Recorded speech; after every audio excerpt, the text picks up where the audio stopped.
All right, let's get started. Thanks for joining us, everybody. We're glad that you're here. As I look out the window today, it's a bit of a snowy day in Northeast Ohio. We have these beautiful flakes that are coming down. And we're here to talk about brain health. For those of you that haven't met me yet, I'm Jennifer Brush, and I support Kendal at Home members who have cognitive impairment through cognitive evaluations and helping to put together plans that will help you stay as independent and healthy as possible. I am a researcher and speech language pathologist in the area of dementia care, and I'm also a Fulbright specialist. And today we have joining us as our guest again, she was here last month as well. If you joined us last month, is Katie Norris. And Katie and I have worked together in a variety of different ways. She used to be a board member at Kendal at Home. Katie and I are co-authors on Creative Connections in Dementia Care, which is a book that helps care partners and people with dementia engage together through art to have better communication experiences and better caregiving experiences. And then Katie was also a contributing author on my book, Montessori for Elder and Dementia Care, and we've worked on several Montessori projects together, helping people with dementia to be able to engage in life in a very meaningful and purposeful way. Katie has a wealth of experience and knowledge about brain health. And what I like about today's presentation, as well as last month's presentation, so if you didn't get a chance to listen to it, it's available online. You can go back and listen to it. Brain health is important for all of us. It's not just important for people who have cognitive impairment.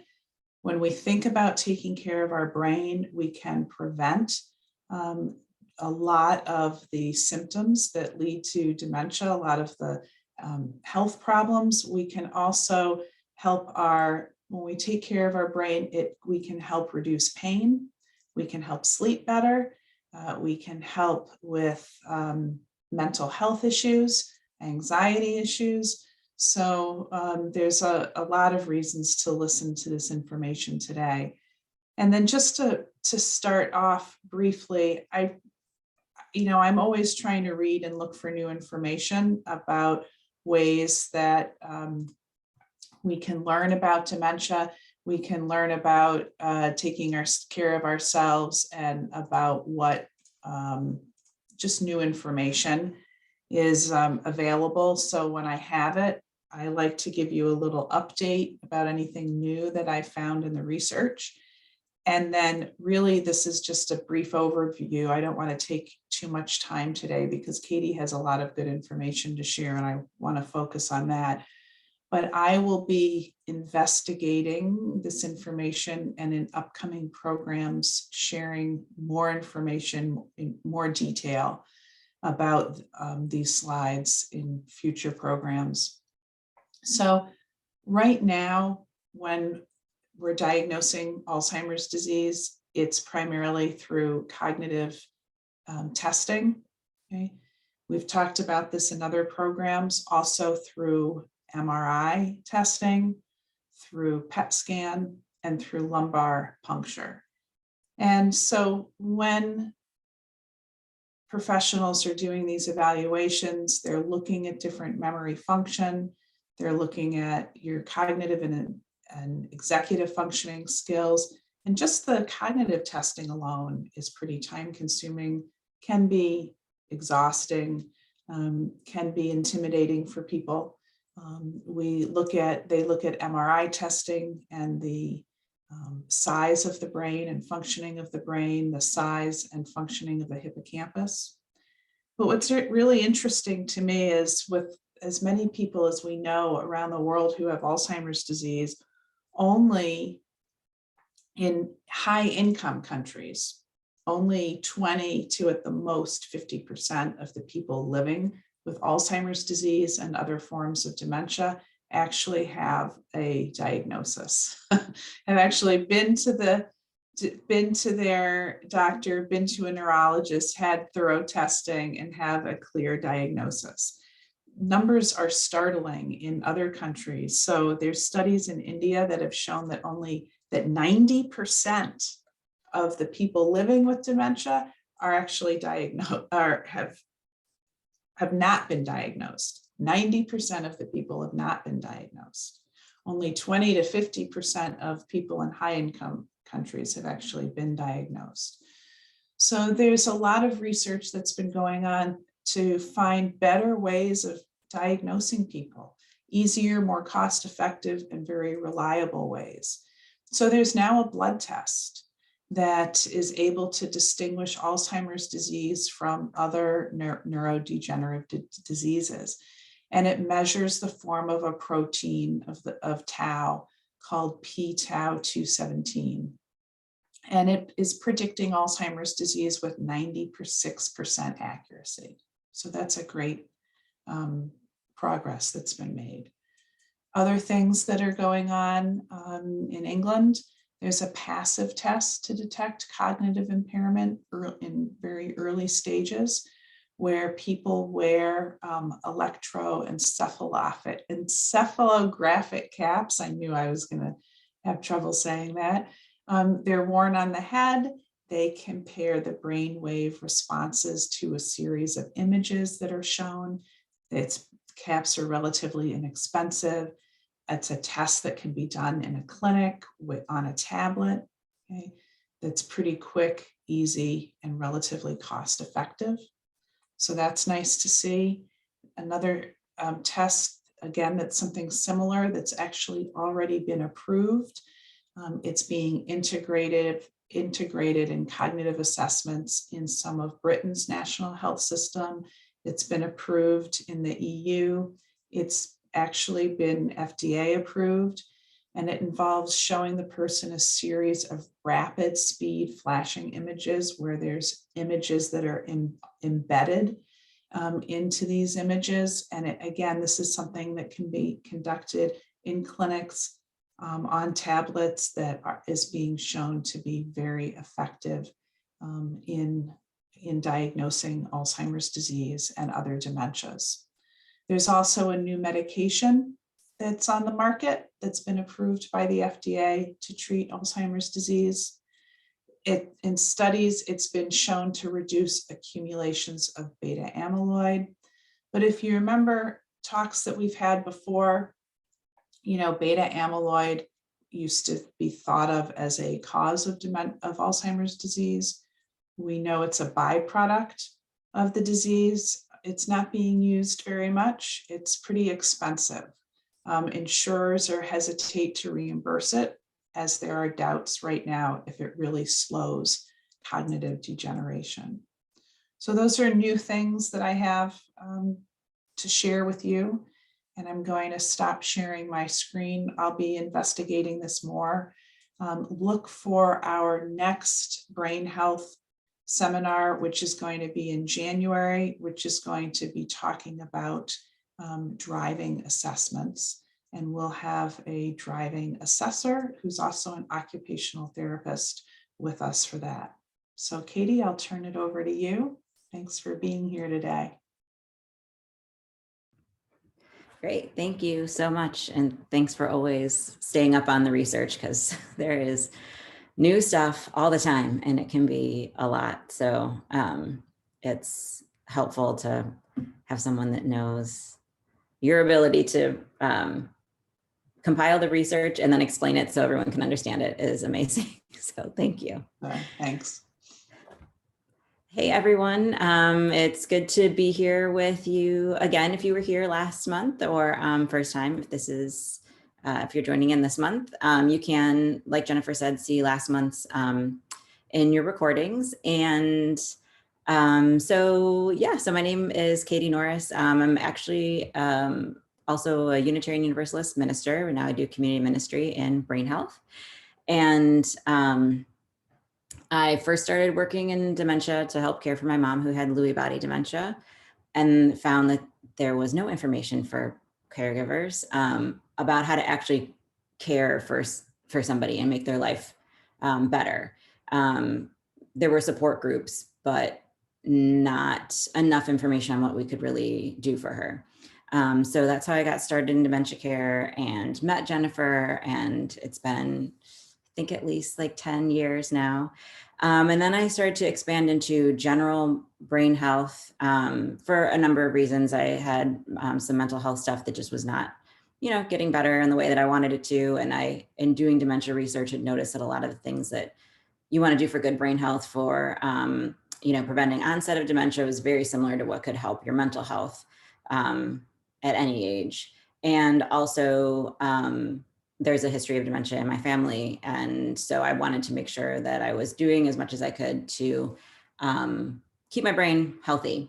So that's how I got into all of this. And I could probably talk about brains forever. I'm also a fitness coach. And the way that I got into that is, and we're going to talk a little bit about that in the first part of the presentation today, is because the way our body moves and our ability to move is very connected to our brain health and just also our longevity in general. And you'll see that in some of the stuff that we're going to talk about today. So today we're going to talk about movement and sleep mostly. And I'm going to share my screen with you all. And hopefully I do this correctly. All right.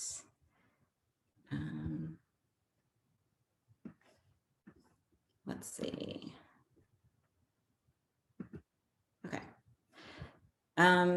If anyone wants to in the chat, give me a thumbs up or something if you can see that. It looks like you can, but I just want to be sure. Or I guess that's It looks good, Katie. Okay, great. So this is just a recap from last month. So if you go back and watch the video, we do talk a good amount about diet and how that can affect your brain health, and to limit kind of carbohydrates and inflammatory foods. So basically anything that can kind of inflame the brain. And people had some really great questions about different types of diets and everything. And so I tried to talk about a little bit about what I knew from those as well.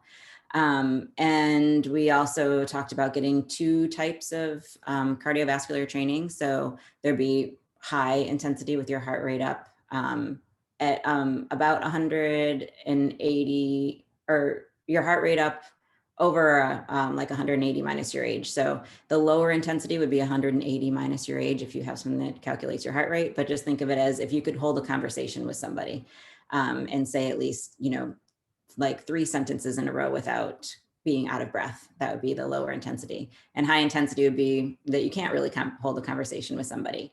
And you need both of those, not only just for your body, but also for your brain and the different hormones that each type of exercise releases, blood flow to the brain.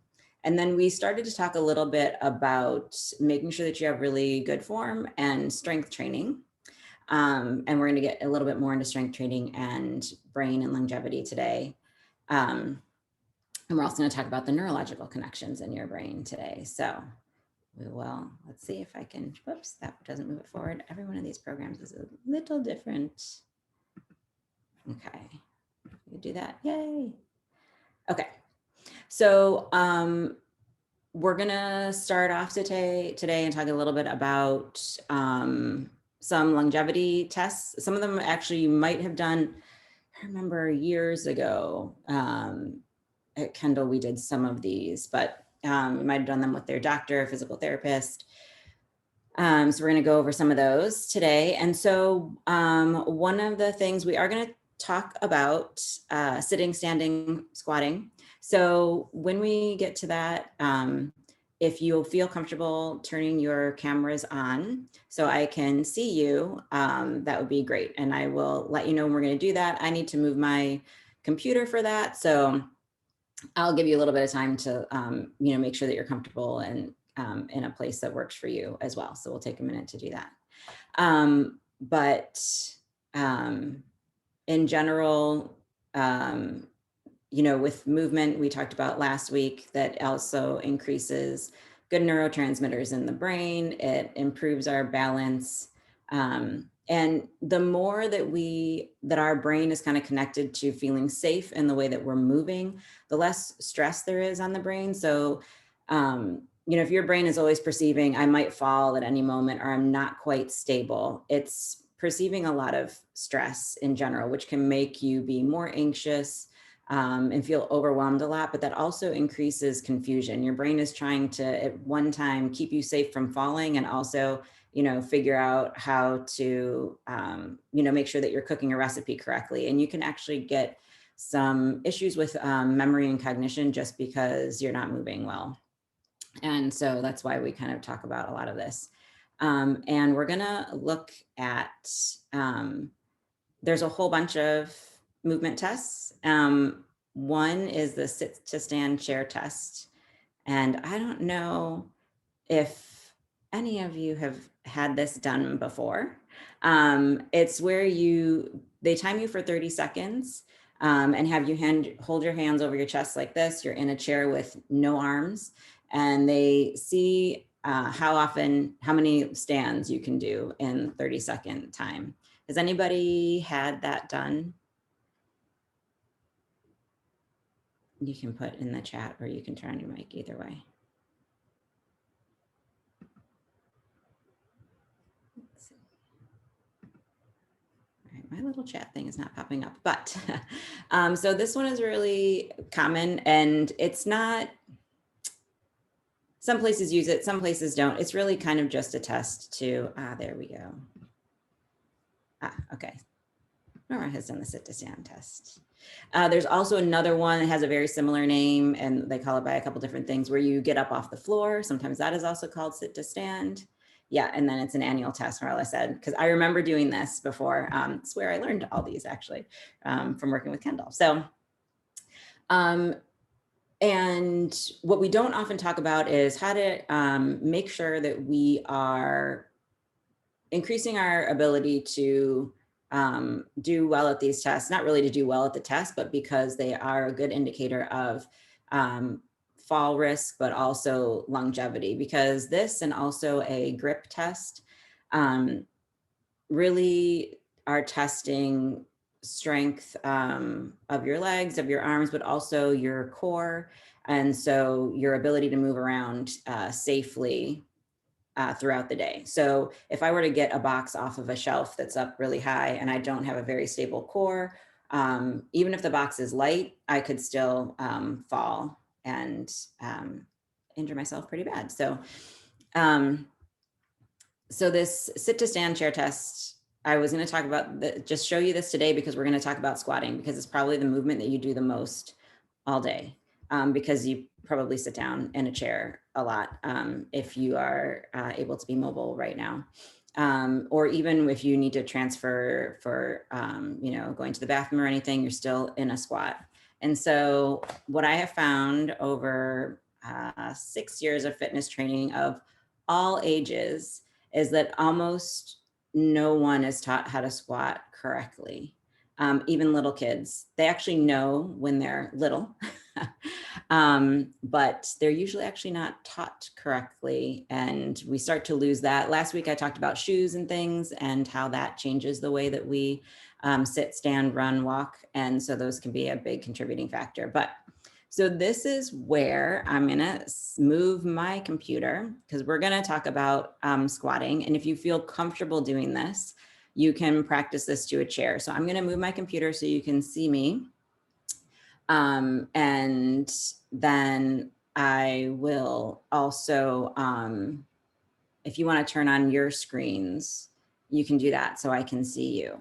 And I'm gonna go over basically these basic movements for squatting. So go ahead, and if you need to move your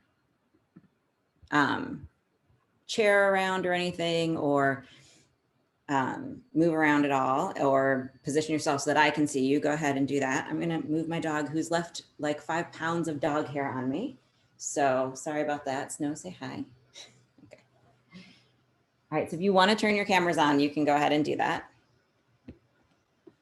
And I'm going to move my computer.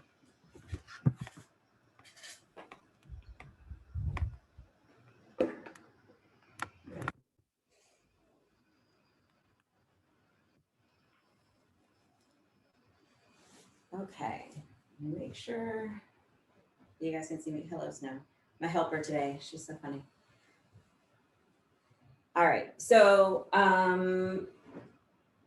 somebody let me know if you can see and hear me. Okay, I do have a headset on and everything, so just want to know if you can see and hear me. We can see you and hear you.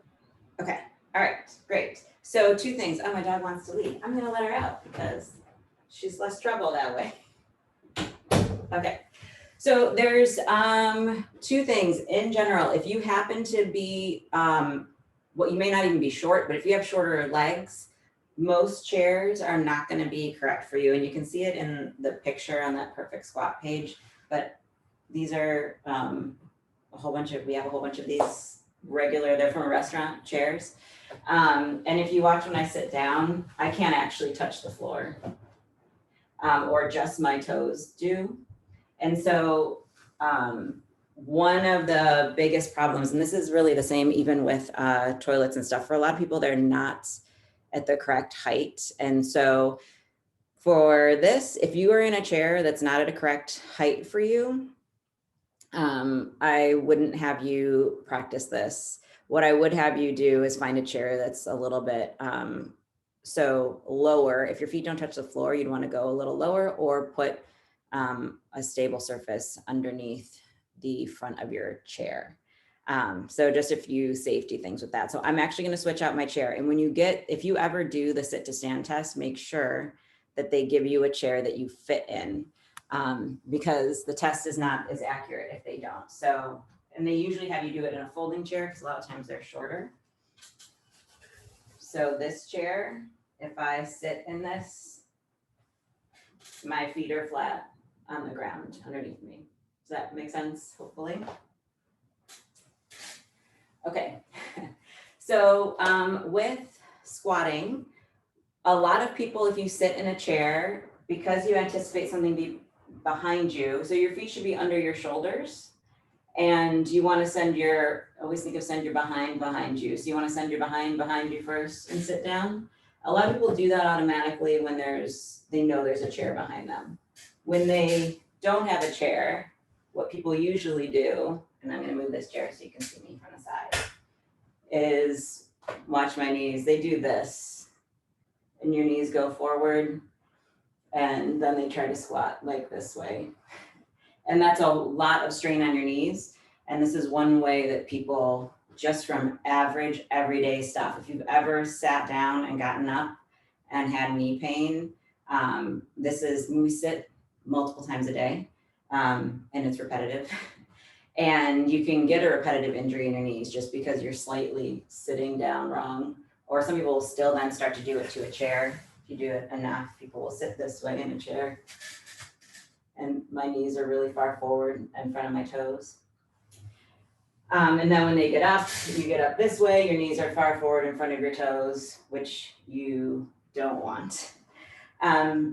So when we talk about squatting in the recording from last week, there'll be a part about where I talked to you about your feet and your arches. So you can review that if you didn't get to watch it. But when you squat, even if you're going to sit in a chair or anywhere, you want your feet underneath your shoulders. So this would be underneath my hips. This is underneath my shoulders. And then you need to engage your glutes and your thighs and make your arches in your feet, which is in the video from last month, before you do anything. So it's a lot to think about in the beginning. Eventually, your brain is just going to do it if you practice this enough. But you have to get everything nice and tight. And then you always want to think that you send your hips behind you and you push your knees out to sit down and then to stand back up. So if you look at me from the front, you need to push your knees out. People do this a lot and you don't want to do that. So even if I'm going to sit in this chair, I'm not squatting as low as I am without the chair, but you get all set up and then you want to sit down so your knees are open. I know for women, we're taught to sit like this or whatever. The best way to sit for your back and body and everything is to actually have your knees open about shoulder width apart. And to make sure that you are sitting and standing. So if I'm going to sit down, sit all the way down, my feet are flat on the floor. You don't want your toes to come up off the floor. And then when you come up, you push through your feet and stand all the way up. All right, that's your crash course in doing squats. But they are important for so many reasons, but especially to decrease any risk of falling and things like that in your day-to-day activities. I don't see that anybody has their camera on, but does anybody want to turn theirs on and want me to check anything if you were trying it out? Then let me know. I'm just going to check the chat really quick. Okay. So squats are probably one of the main things that I tell everybody to add into their life. Now, if you're going to do workouts, you can add them in. And I would always start squatting to a proper height chair first. And I have my, children and teen athletes do this as well. Because you need to be really stable before you add in speed. So you don't want to do them really fast before you were to add weight, so that you can make sure that your knees aren't wobbling and you're in the right position and everything. And if you can find a trainer, a lot of us do work online now, so you all are good with Zoom. You want to find one that actually will check all of this kind of stuff. And so if you're looking for a trainer, one of the things I would ask them is if they have mobility and form training. It's very specific. And if they kind of can't answer that, and actually if you ask them how they teach a squat, if they don't teach it like this, similar to this, then they're probably not a great fit. Does that kind of make sense? Let's see. There are too many things open over here. And your last thing for this, if you're sitting somewhere and your feet don't touch the floor, move farther forward to the edge of the chair as long as that's safe until your feet do touch the floor so that you can stand up properly. In this picture of me where my toes are touching the floor, like if I were having like a hard day, or even if I was tired, if this were in the morning, I could easily fall because my feet are not flat on the floor. All right. Any questions about sitting? It's funny because we talk about squats being an exercise, but you literally do them all day. They're probably the exercise we do the most out of everything, but you need to practice them correctly.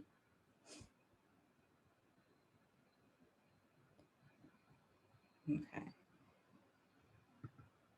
All right. So now we're going to talk a little bit about neurological drills. So a lot of times when people are having a hard time sitting, squatting, or moving at all, or even just, I'm actually going to move my computer over here so that I can sit back down again. I will squat back to my chair. All right. So in everyday life, we can end up having a problem with kind of how we're moving and everything because our brain isn't quite connected to the rest of our body very well. And last time I talked about that this can happen a lot with due to shoes and everything, because if you have really big shoes, you're not getting the information to your brain, even just to feel the floor. But there's a whole bunch of other things that actually can affect how your brain is able to navigate your daily life and your movement. So I'm just gonna pick this up and make sure that I am on time. My phone was on the floor, so I need a watch. Okay, so we're gonna talk about some neurological drills. So one of the other, I really went down the rabbit hole with brain health. So I have a lot of certifications, and one is in the neurology of sports performance, which is interesting because that really is just neurology in everyday life. So this is kind of the simplified version. In some of these, you actually, if you've ever had vertigo or anything, some of the stuff that I talk about, you actually might have done with a rehab in rehab for vertigo and things like that. I have had vertigo. It is no fun. I feel for all of you that have had it. So simply put, there's a map of our body in our brain, just like a GPS. Now, we all remember when there were no GPSs or GPS was new, and you would put your place into GPS and you'd be driving, and then there'd be a blank spot. Like the GPS is not picking up the map of where we want to go, and then we're completely lost. The map of your brain or your body in your brain is the same. There could be blank spots because we're not using those pathways very much, or the signal's not getting there if you think about it in a GPS. So you want to keep the connection between your eyes, ears, and the rest of your body and brain really strong. And so we use some neurological drills to do that. And when I work with people in fitness training, I do this, but also just regular, if I'm just working with people on their, diet, lifestyle kind of stuff, if that's all they want, I always add in some neurological drills because it's really helpful. And I don't know how many of you wear glasses, but those of us that wear glasses start to also lose our peripheral vision because I can't see over here unless I turn my head. Whereas if I didn't have my glasses on and I might have contacts, which don't work for my eyes anymore, I could turn my eyes and see to the side clearly. But right now, if I look this way, it's not clear over here because my glasses stop right here. So all of these little things can slowly start to not only stress the brain, but decrease the connection between our brain and our body and make it harder to balance and move. And also just to process what we're thinking when we're driving, reaction time and everything. And so this is a really simple vision drill, and it is literally just tossing a tennis ball back and forth between your hands. So I have a lacrosse ball. This sounds you guys, some of the stuff you're going to be like, this is like so simple. And a lot of it is what we might've done when we were kids. So you just want to toss it back and forth. Now in the beginning, you'll look at it. And then eventually what you want is to stare straight forward and then toss it back and forth. And then if you want to have a lot of fun, if you have a friend, you can toss it back and forth between each other.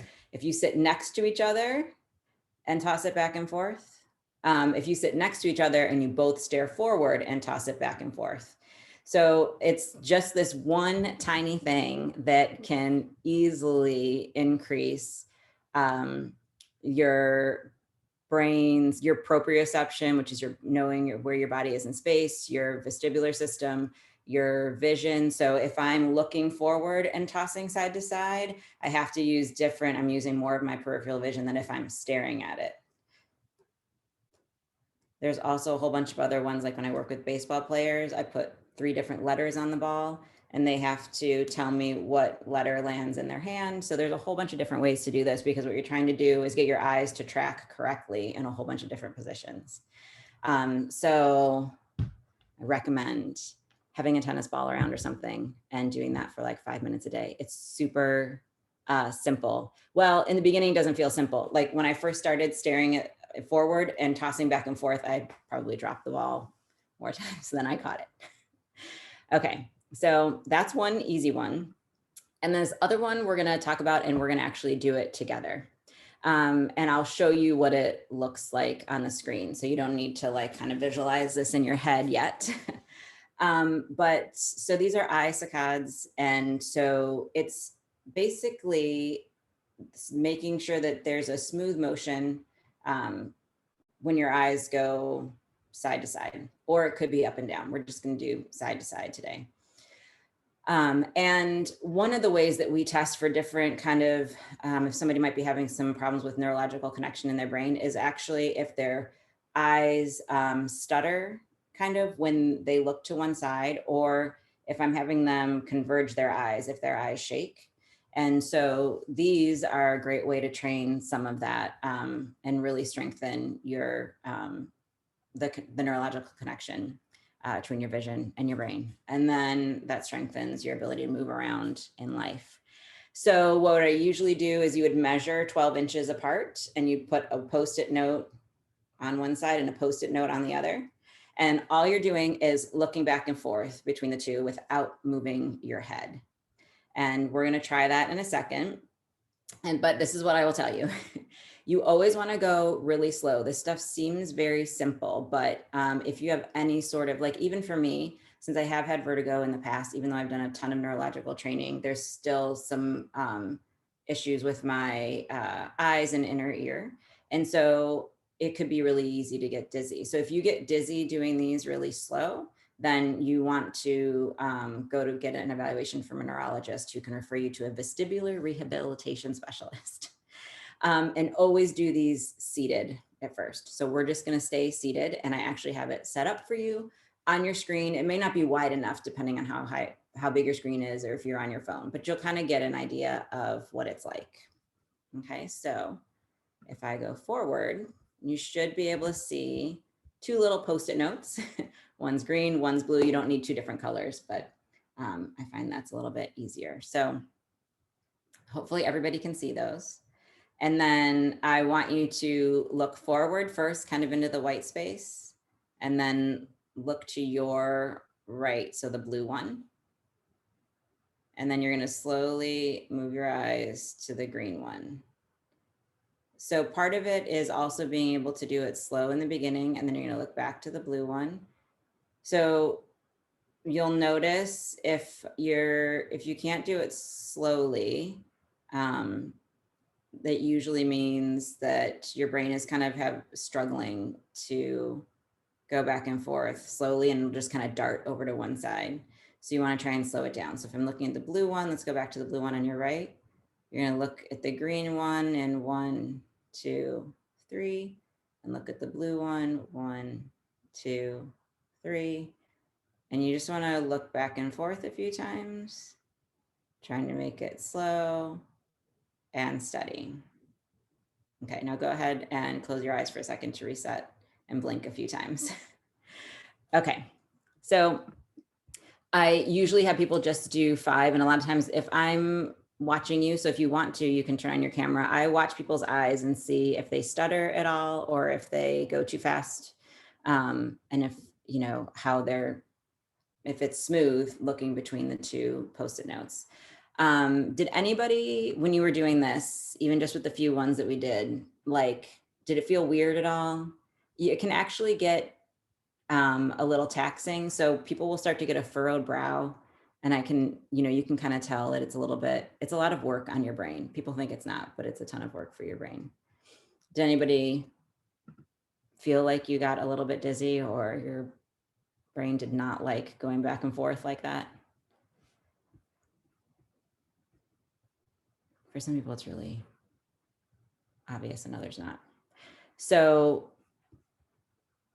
this is just another super simple one. Put 2 dots or 2 Post-its or something on a wall 12 inches apart. And I'm going to go back to this. So you just want to start off, if it feels okay for you, doing this for 30 seconds to a minute, 3 days a week. Super simple, makes a huge, huge difference, especially with safety with driving and safety with moving around when we're in new places, because you really need to be able to see well and assess what you're seeing easily to make sure that you're safe. All right. Okay, so we're going to talk about sleep in a minute, but does anybody have any questions kind of about those 2 different types of movement? I want to give you a little bit of taste of something that's strength-based that we do all the time, and then a few things for your neurological system. Anyone have any questions or anything? You can either put it in the chat or turn on your microphone, either way.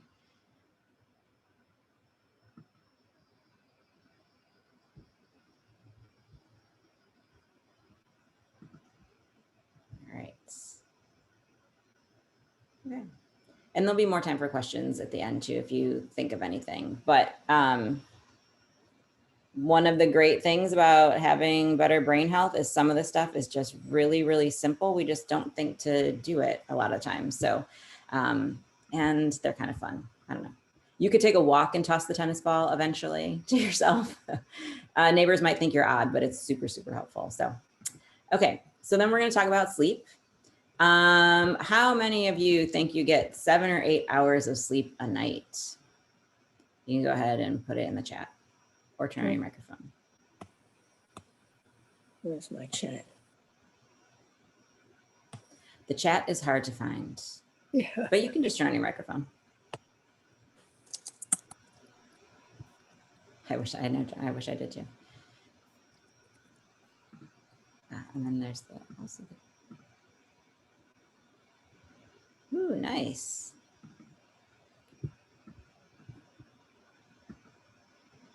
No.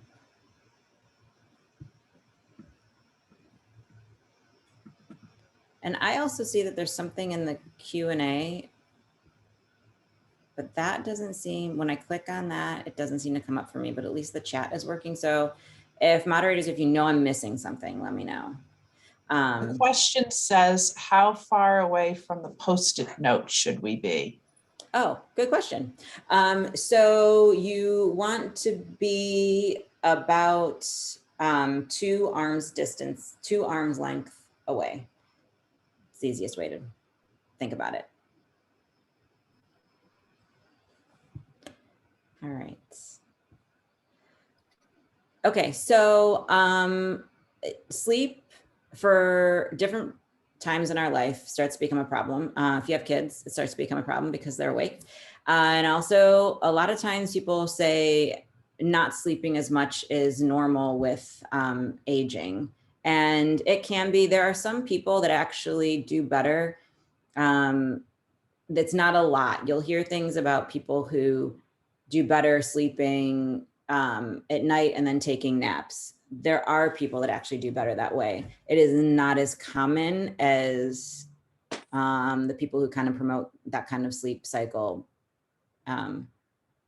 think or say it is, I guess. Because with sleep, you go through 4 different phases of sleep, and they you go in and out of them, but light sleep is always in the beginning. And if you don't sleep long enough to get to your REM sleep and your deep sleep, then you're never going to get to those deeper times of sleep, which do different things for the brain. And so it is better if you can sleep for a longer chunk of time. So if you could at least aim for 7 hours a night, that would be great. And it does not, it's okay if you're an early riser. It's okay if you are somebody, yeah, and a lot of people, good, might need like a short nap in the morning or afternoon. And that also works really well. So as long as you're getting a good chunk of sleep, there are a whole bunch of trackers and everything for that kind of stuff, which we could talk about which ones are valid, which ones are not at some point, but not today. But if you just basically know how many hours you sleep, and if you wake up and you feel pretty refreshed, that's a good sign that you got sleep, unless you also have a problem with the hormone cortisol, which is also your stress hormone. But we're going to talk a little bit about that. So in general, sleep is important for many, many reasons, but if we're really looking at kind of brain health and things that we're concerned with, so the brain does store learning and memory during sleep. It also processes emotions and trauma during sleep. And so if you are not getting the right amount of sleep, you could have actually more anxiety and things like that during the day because you're not able to process things from the day before. I know in college it was common for people to pull all-nighters, but it would be better if you studied something and then went to sleep, because then your brain would retain the information. If you stay up all night, you're probably not going to retain the information, because sleep is when your memories and learning are stored. And so getting less than 6 hours of sleep a night is associated with an increased risk of heart disease, and also decreases your immunity. And there are more car accidents. So there's always more car accidents. When do we lose? We fall back, we lose an hour. Whichever daylight savings times we lose an hour. Car accidents go up, I think it's between 30 and 40%, and cardiac events go up by 30% in the couple days after we change the time. Which is a huge problem. And yeah, so you have natural killer cells for your immunity. Those are decreased if you're not getting enough sleep. People can be depressed and anxious if you're not getting enough sleep because your brain is totally overwhelmed during the day. It can't function, it can't process things well. And it also regulates a lot of your hormones, your stress hormone, cortisol, and it also helps regulate your hunger, leptin and ghrelin hormones. So if you're not getting enough sleep, you might feel more hungry, which in particular for carbohydrates, and we've talked about before, too many of those for any one person, depending on your body, can really affect your brain function. And so those are some of the reasons why we want to make sure that we're getting good sleep. There's so many more. But I wanted to talk a little bit about ways to kind of hack, they call it sleep hacking or sleep hygiene. And one of those is to cut blue lights. And that's pretty much going to be probably everything that's in your house and most of your lights. So now there are ways on your phone to do a nighttime mode and even on your computer, which is helpful. It's not great, but if you could actually turn off those things at least an hour before bed, 2 if you can. I try for 2, but I never do it. That would be better. So not only is the light interrupts our brain's ability to regulate melatonin and cortisol. So your blue light is what wakes us up in the morning and cues our cortisol level to go up. So we wake up and melatonin levels to go down. If you have blue light on all day, those hormones don't regulate properly. So one of the other things actually is if you could get outside or go to a window in the mornings for 15 minutes within a half hour of waking up, that will help your brain regulate your circadian rhythm and your cortisol and melatonin. Which is important. So you want your melatonin to rise when it gets dark, so you go to sleep, but then you want your cortisol to raise a little bit in the morning so that you can wake up and have some energy. If it raises too much, then you're too stressed, and we don't want that. But you can also wear an eye mask when you sleep. So you do see light through your eyelids. And now a lot of times we have a lot of light in our rooms. And sometimes we actually need a light on if we need to get up at night. So if it works for you, you can wear an eye mask as long as you remember to take it off if you need to get up to go to the bathroom or something in the night for a night light. So you still want to prioritize safety at night and everything. If you can't turn off your blue light, does anybody have, okay, I have really cute pink ones, but does anybody have glasses that are either red or yellow like this? They are blue light blocking glasses. And we wear them for 2 hours before we go to bed. So this will block the blue light. You can actually get them that wrap all the way around, which is even better, but these are cute. I cannot resist pink glasses. And just wearing those are a huge help. My son was having a huge problem sleeping and he's 17 now. Yep. And then you can have blue light. So these have a blue light filter. You can have a light blue light filter now built into your glasses for your everyday glasses, especially if you're on a screen a lot, or all of these lights are blue light. So that can be a lot. So you can ask for that to be added to your glasses when you get them, when you order them. The blue light blocking has been just like a huge help for that's the first thing I look at if somebody's having a hard time sleeping.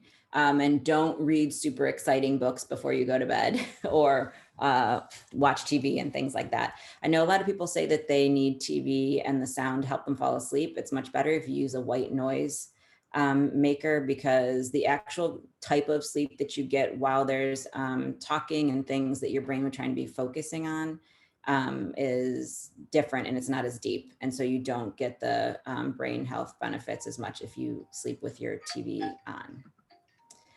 You want a consistent sleep schedule, so going to bed and waking up at the same time every day. So that helps set your circadian rhythm. And you want to also do that on the weekend. So even if your schedule is a little bit different, you want to try and keep it the same as much as possible. Let's see if, okay. My blue light glasses look more like, yeah, like sunglasses. Yeah, sometimes they can be dark as well. They now have all these really great filters. One of the other things that we do is we replaced our lights in our bedroom with their red lights. And so with a red light bulb so that we can still see, but then it does not have the blue light. So like if we need to leave a night light on, it's red instead. That will depend though on your vision and stuff, as if you can still see and everything, if it's a different color, but those are some things. They also have amber ones. And then this one is really, really big, no alcohol or caffeine within 3 to 6 hours before bed. Some people do not have a problem processing caffeine. It doesn't keep them awake. A lot of people do. So it's a good thing to kind of check. But the no alcohol, people think alcohol puts them to sleep, but alcohol is a sedative. And the type of sleep you get with a sedative is completely different and completely different for your brain. You don't get deep sleep. You rarely get REM sleep. And so you would not get the restorative parts of sleep if you drink alcohol in order to fall asleep. And I know, I mean, I think most of us have done it. So, you know, nothing to be like, oh my gosh, but they do have much better testing now with sleep. And if you have a drink within like 3 hours before you go to sleep, and what type of sleep you get and how your brain functions the next day, and actually also how your body recovers. So muscle recovery is decreased if you drink before you go to bed. So it's a good thing to just kind of try and have, if you like to drink something at night, just to do it earlier before you go to bed. So, because it's not the same type of sleep. And for most people, caffeine will decrease your sleep by an hour. Not everybody, depending on how your body processes it. But I would say more times people tell me that they don't have a problem, but then if I actually have them use a sleep tracker when they drink caffeine, they are losing an hour of sleep. So sometimes we get used to things and don't realize that it might be a problem. So it's a good thing to kind of test out. And whoops, oh, this was just extra from something else, but I know that Jennifer has talked to you about environment, and this is what my desk looks like. So I'm just kidding. And how having a really good environment can, you know, help your brain work well. But so I'm going to go forward for a second. Yep. And I wanted to know if anybody had any questions about sleep or anything before we wrap up. That is like seriously just a precursor to sleep. Because every single phase of all 4 phases of sleep do something different for your brain. And also if we're thinking about that amyloid, when you're sleeping is when your brain clears the amyloid to a different extent in each person, because there's are other reasons why your brain might have trouble clearing amyloid, but sleep is really key as well with that. So it's really important that you get good sleep for your brain.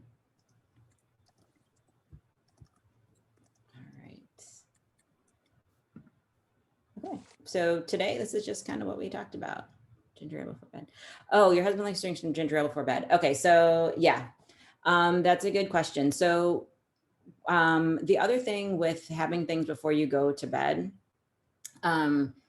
that's not eating or drinking like calories basically before you go to bed is better. So if you had water or something, because then you want your body to be in your rest state before you go to bed. And so if we drink or eat something that needs to be digested or processed, your body kind of like wakes up again, your stomach needs to work, and that can disrupt sleep.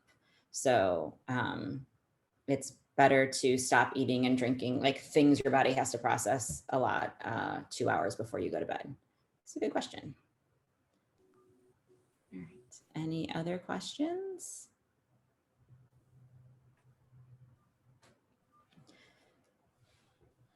So I know that over the past last month and this month, I kind of touched on subjects kind of lightly and everything.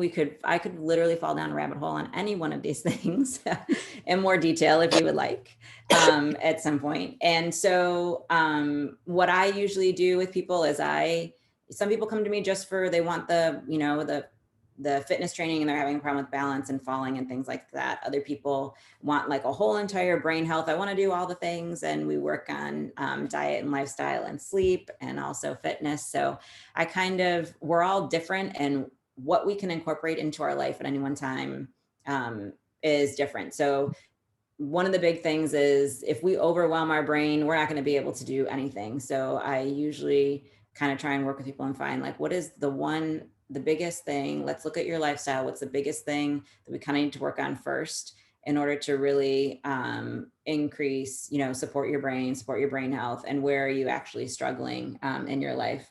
I have lots and lots of people who keep telling me that like they're forgetting things, and also like their back hurts, all these things hurt and everything. They wake up and they're in pain in the morning, and they always say, well, I'm just getting older. And over the years, that age where people say they're getting older has become younger and younger. Like I have like 25-year-olds that are like, I'm just getting older and now everything hurts. It's more because, or they're forgetting things. And it's more because we haven't really taught people enough about brain health and their body to really help them live a life where that isn't common. And it's become so common that now we don't notice it's happening. And it kind of doesn't have to be that way. And that's why I love to work with people, because your life is so much easier when your brain and body is not stressed and in pain all the time. At least I think so. But so that's everything that I had for you today. You can how can people get a hold of you, Katie? Yeah. Would you like to type your contact information into the chat, or you can just say it? You could do both. You could also say it, and your email address, and people can get in touch with you if they have any questions. So I can't type it.